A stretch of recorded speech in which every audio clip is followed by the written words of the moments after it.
El Bhagavad Gita para todos.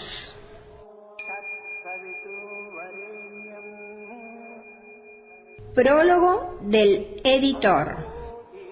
Cuando murió Mahatma Gandhi, el alma grande, el líder de la India que liberó a su país del dominio británico sin recurrir a la violencia, se tomó una foto hoy famosa de las pertenencias que había dejado: la sencilla manta de algodón que usaba para cubrirse, sus lentes, sus sandalias y su desgastado ejemplar del Bhagavad Gita.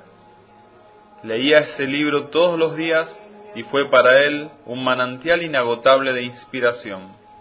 Hoy leen diariamente el Gita millones de personas en la India y en todo el mundo. Está en los hogares de centenares de millones en todos los países y son muchísimos los que lo consideran la mayor fuente de enseñanzas espirituales de la humanidad. Cuando Jack Hawley nos presentó la extraordinaria versión en prosa que hizo de este libro, en la cual se cuenta esta historia de un modo tan claro y hermoso, todos los que me acompañan en la editorial New World Library y yo mismo sentimos que nos había sido hecho un gran regalo y que era una verdadera bendición poder publicar este libro y compartirlo con los demás. En estas páginas hay una sabiduría y una inspiración inacabables. El Gita ya ha demostrado, a lo largo de cientos de generaciones, ser uno de los dones mayores que recibió la humanidad, una de las más grandes escrituras de todos los tiempos.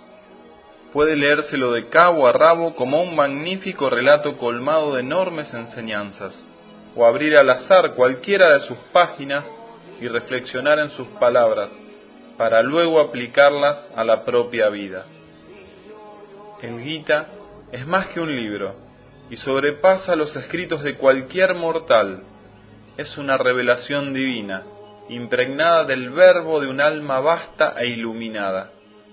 Estas palabras pueden conducir a cualquier ser humano a ampliar enormemente su experiencia de vida y a la iluminación misma. Mark Allen, New World Library.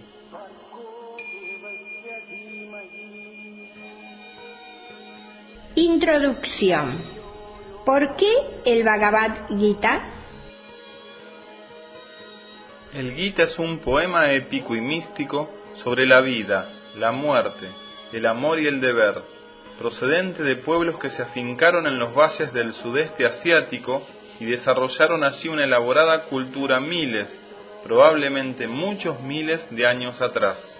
Este poema, cuyo manuscrito originario tenía apenas un par de centímetros de espesor, se halla inserto en medio de un poema mucho más grueso, unos 15 centímetros, el Mahabharata, obra maestra literaria que versa sobre las alturas y las profundidades del alma humana. El Bhagavad Gita contiene la esencia interior de la India, los principios morales y espirituales que aparecen en los primeros anales de esta antigua tierra. Uno de ellos, el Rig Veda, se considera uno de los registros más antiguos de la humanidad. En consecuencia, leer el Bhagavad Gita es retroceder incontables eras en el tiempo. Sin embargo, cuando me fui acomodando a estas enseñanzas cubiertas de telarañas, las sentí entrañablemente próximas y familiares. Era como si al fin una fuerza desconocida me tomara de la mano y me llevara, por un camino no demasiado tranquilo, hacia importantes y trascendentales verdades, como si yo, este mundano hombre de negocios occidental, que vivía detrás de las paredes blancas de un ashram en la India meridional, pudiera tener acceso finalmente a uno de los más profundos secretos de la humanidad. Este antiguo texto no es, como podría suponerse, una guía para retirarse del mundo e irse a meditar a una lejana caverna. Es más bien un manual al cual uno puede aferrarse en una emergencia, un amigo fiel para ayudarnos a vivir en la actualidad una vida más espiritual, más llena de sentido y gratificante, sin dejar de cumplir un papel activo en el mundo. En gran parte, el Gita versa sobre la forma de suprimir de la vida el dolor y la tristeza, de alcanzar el contento y la serenidad, que es un objetivo portentoso. Más aún, se refiere al logro del premio más alto y absoluto, la liberación y la autorrealización en esta vida, y no se ocupa en términos meramente abstractos de la búsqueda de estos encumbrados valores, sino que nos ofrece un mapa detallado para llegar hasta el tesoro mismo. Es, pues, un texto que ayuda a vivir una existencia más alta y satisfactoria en estos tiempos duros y difíciles. Además, el Gita nos habla de la muerte y de lo que ocurre después de ella. A medida que yo estudiaba el Gita, enfrascado en estas escrituras antiguas pero actuales, fui analizando cuidadosamente, uno por uno, sus 700 versículos, slokas. Me forjé la imagen de que estaba recorriendo un sendero, pero que distaba de ser un paseo fácil. El mensaje del Gita está colmado de conceptos espirituales profundos pero a veces intrincados. Seguir paso a paso muchas de las laboriosas traducciones que se han hecho de él, escritas por estudiosos para otros estudiosos, es casi agotador. Además, en sánscrito, que es la antigua lengua de la India en la que fue escrito el Gita, contiene términos exactos para ciertos conceptos filosóficos y espirituales que, cuando se los vuelca a una lengua moderna como el inglés, suenan demasiado compendiados. Como uno de esos viejos telegramas que se pagaban por palabra: llego martes mediodía, vayan, esperarme. En las traducciones modernas faltan detalles fundamentales y con frecuencia uno no entiende realmente lo que dicen. Yo quería comprender la obra de modo tal de vincularla lo más posible a mis inquietudes y luchas cotidianas, y adopté la costumbre de consultar al mismo tiempo 5 o 6 traducciones del Gita que tenía sobre mi escritorio y mi regazo. Hacía anotaciones en los márgenes, las comparaba entre sí y hacía mi propia síntesis de cada sloka en el inglés norteamericano moderno en que me expreso. Esto me permitió seguir el flujo de las ideas sin tener que interrumpir la lectura a cada paso a fin de aclarar el sentido de alguna idea difícil de captar. Terminé abriéndome camino por unas 30 versiones, muchas de las cuales tenían más de 1 millar de páginas y abarcaban 2 o 3 volúmenes. Una abarcaba 17. No era una tarea tan erudita o agobiante como parece, gracias a que durante años había tenido contacto con el Gita. Si bien por mis antecedentes culturales yo estaba muy lejos de la India, las enseñanzas del Gita eran para mí algo inmediato y tangible. Durante 12 años, mi esposa Lois y yo vivimos alrededor de 6 meses al año en una comunidad espiritual de la zona rural de la India, donde la cultura del Gita sigue siendo parte esencial de la vida diaria. Podía, pues, poner a prueba estas enseñanzas adoptando como criterio de validez de qué manera se aplicaban a las experiencias difíciles que me tocaba vivir. Al término de cada jornada, leía mis anotaciones a Lois, quien también había llegado a amar esta importante obra, con el objeto de ver si mis escritos tenían sentido para otro occidental corriente con iguales intereses que yo. Terminamos por esperar ansiosos estas sesiones nocturnas, y a medida que fuimos comprendiendo mejor el Gita, aumentaba nuestra confianza y admiración por la obra. Quitar el polvo que había recubierto a estas gemas de sabiduría y enlazarlas en el collar de nuestra vida diaria fue modificando y embelleciendo nuestra manera de vivir. Redescubrir estas antiguas perlas que habían tocado a millones de almas a lo largo de milenios nos daba una cierta humildad, y ver cuán pertinentes eran para los problemas del mundo actual nos infundía un respeto reverente por ellas. La metáfora recorrer un sendero, pero sin que sea un paseo fácil, contenía mucho más de lo que vislumbré en un comienzo. Al principio sentí simplemente que ese era un término amable para designar una versión cuya lectura fuese más fácil, pero a medida que la tarea avanzaba, se me tornó evidente que era necesario imprimirle al Gita un estilo totalmente distinto al que se le daba con frecuencia. La forma tradicional de impartir estas antiguas verdades consiste en presentar una enseñanza breve al modo de un aforismo, y luego explicarla en varias páginas de sesudos comentarios. Ese proceso es demasiado arduo para nuestra época.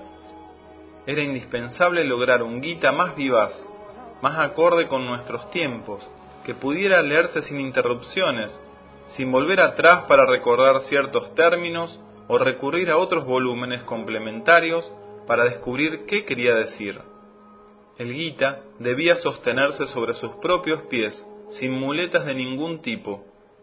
El asunto consiste en tomarse un tiempo, recorrer el sendero desde el principio hasta el final y gozar del paseo. De modo que me sumergí más intensamente aún en numerosas obras de consulta para asegurarme de que a la postre ese paseo fuese agradable para mí y Lewis pudiese entender sin dificultades lo que yo le leía. Debí reiterar el significado de ciertas palabras poco conocidas y explicar algunas ideas que son expuestas en el Gita de una manera muy distinta de aquella a la que estamos habituados los occidentales. La definición de la realidad, por ejemplo. Resolví que estas aclaraciones se harían en forma colateral o entre paréntesis, a fin de no detener la lectura. A medida que la obra iba evolucionando, mi mantra fue claridad y fluidez. No obstante, también debía poner cuidado en no producir un nuevo libro de autoayuda como hay tantos, y en que la obra conservase la energía especial que la caracteriza. Debía procurar que el Gita no se diluyera y mantuviera toda su fuerza. Ensayé dar a leer mi manuscrito a varias personas conocedoras del sánscrito y del Gita, incluidos algunos amigos profesores que no trepidan cuando tienen que formular críticas. Varios de ellos enarcaron las cejas.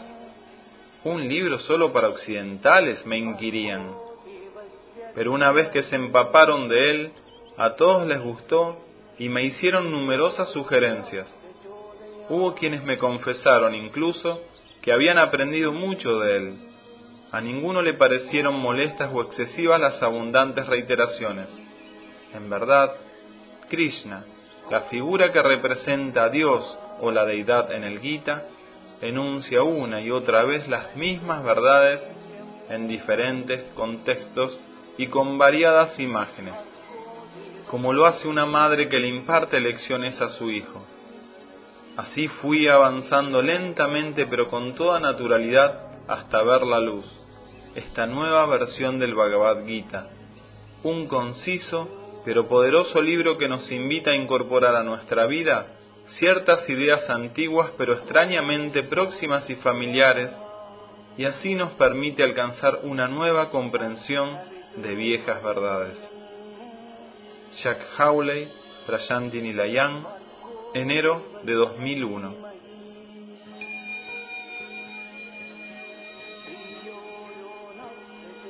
Palabras preliminares. Una verdad pura y atemporal.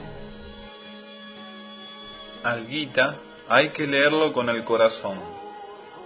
Leer el Bhagavad Gita es oscilar suavemente entre la cabeza y el corazón, entre lo mundanal y lo espiritual, entre la adquisición de un saber y su aplicación al mundo real de hoy. En este movimiento de vaivén que va de la humanidad a la deidad, reside el secreto del penetrante poder que tiene el Gita, su capacidad de conmovernos y de elevarnos. Estamos en el año 3141 a.C. Arjuna, apreciado príncipe y guerrero, era el hombre de acción más importante de su época.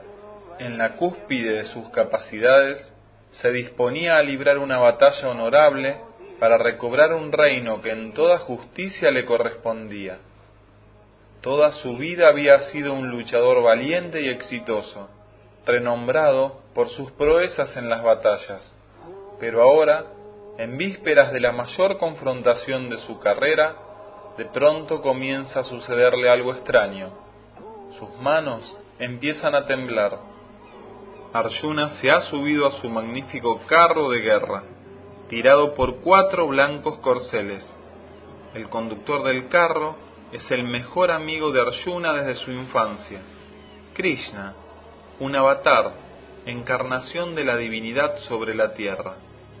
Arjuna quien no comprende realmente la condición divina de Krishna, le ha ordenado que conduzca el carro hasta el centro mismo de la planicie en la que pronto se iniciará la batalla. Los ejércitos están reunidos a uno y otro lado. Es una escena épica, dos figuras solitarias estacionadas entre las legiones del bien y del mal, huestes de soldados, tiendas de campaña, fogatas para cocer el alimento, caballos que relinchan, estandartes que flamean movidos por la brisa de la tarde. El bullicio, el trajín, los olores previos a la lucha colman el aire. Los ojos de Arjuna exploran las fuerzas enfrentadas, deteniéndose en sus viejos amigos, sus tíos reverenciados, los maestros que le enseñaron su arte guerrero, todos dispuestos a entregarse con coraje a la carnicería recíproca que se avecina. Arjuna desfallece, la respiración se le vuelve más pesada, mira a Krishna con una sonrisa burlona. Al leer el Gita, llegamos a entender la vida como una batalla interior, una lucha en la que participan el cuerpo, el corazón, la mente y el espíritu. Y por cierto que es una lucha a muerte. Aprendemos que nuestros verdaderos enemigos no están fuera, sino dentro. Son el deseo, la ira, la codicia. De ahí que la lucha sea tan dura. Estos archienemigos nuestros han unido sus fuerzas y son tan poderosos que parecen imbatibles. Estamos perdidos.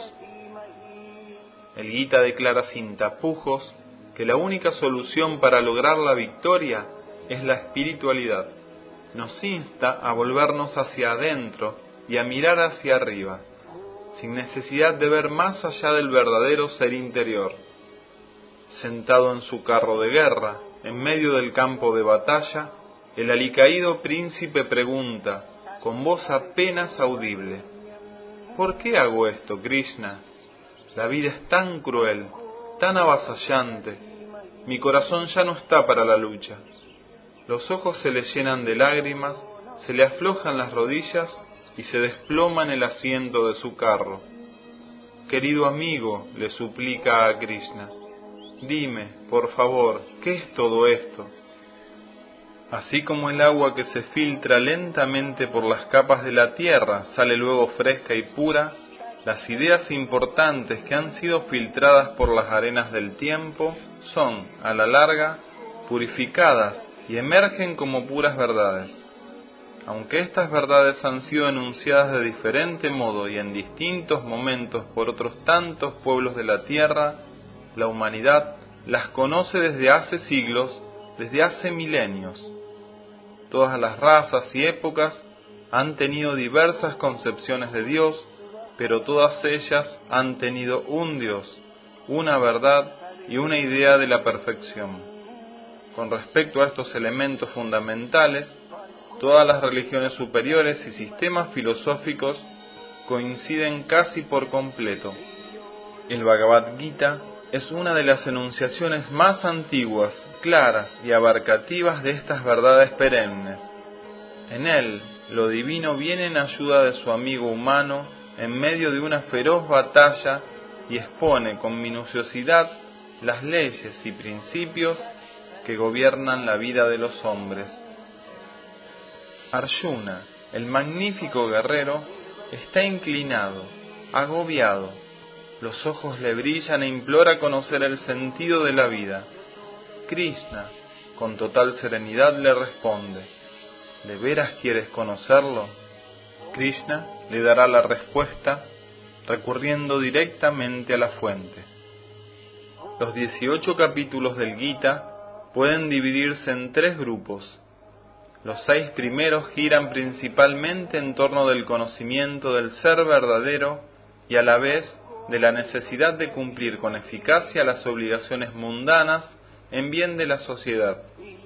Los 6 siguientes se centran en la naturaleza de Dios y en el gran amor hacia Él que emana de conocerlo íntimamente.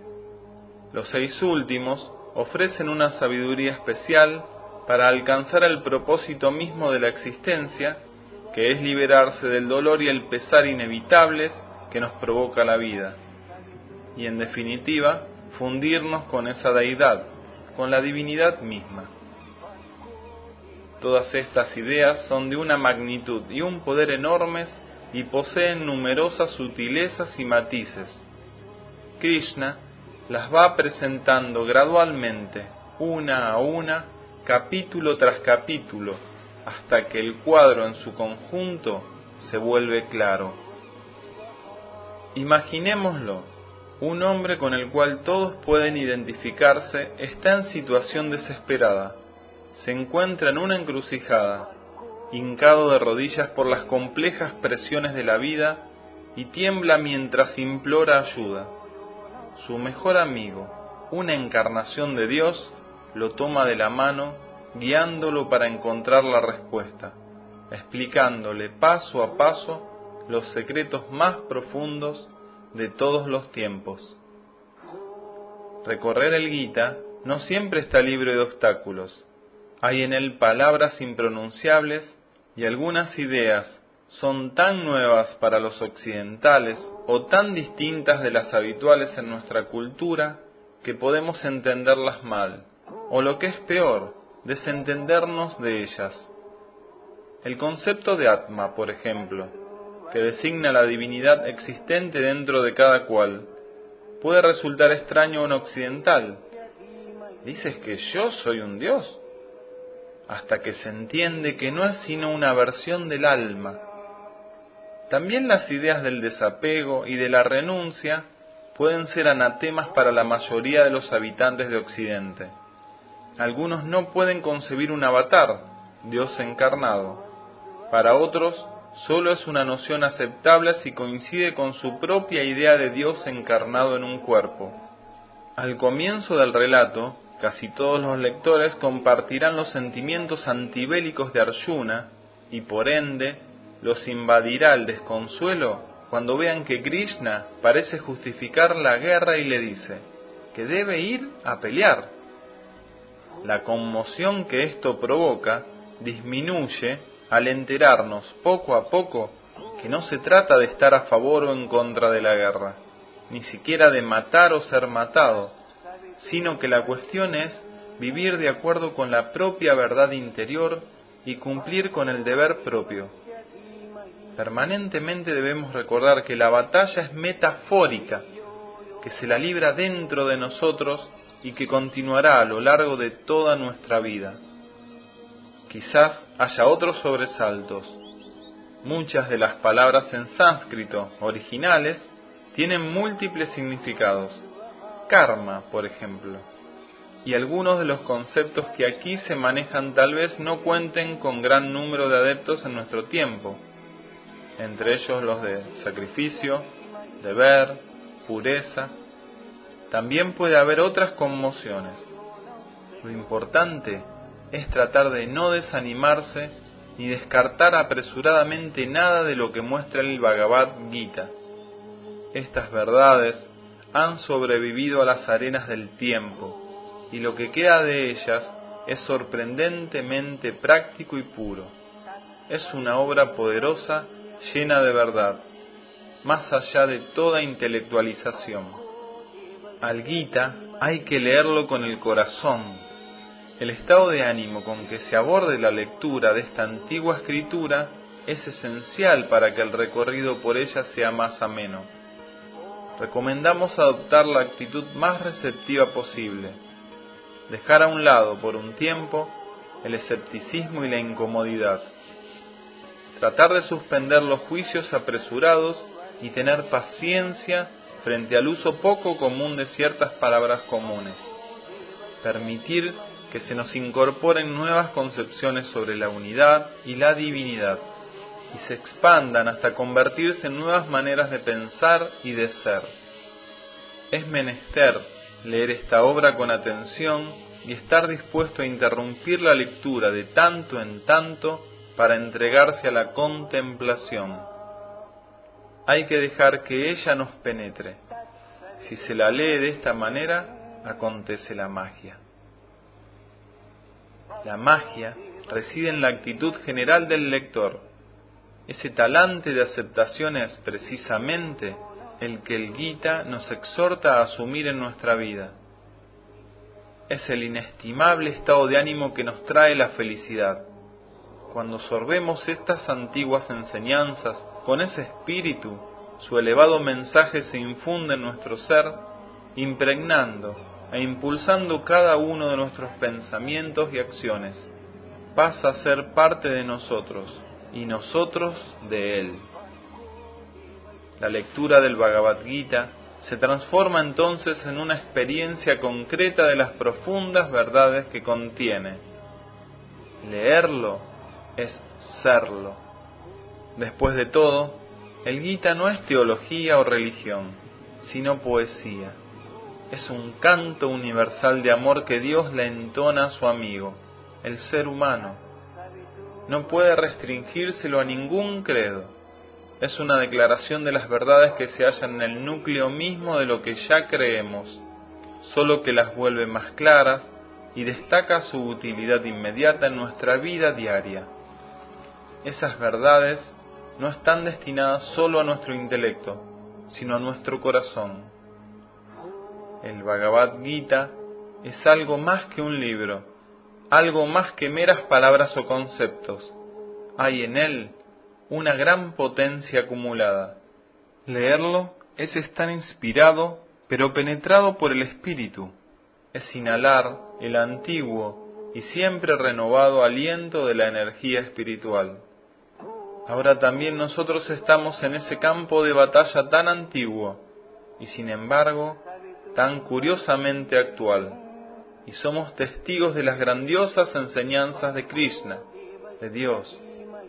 También a nosotros nos son comunicados los secretos.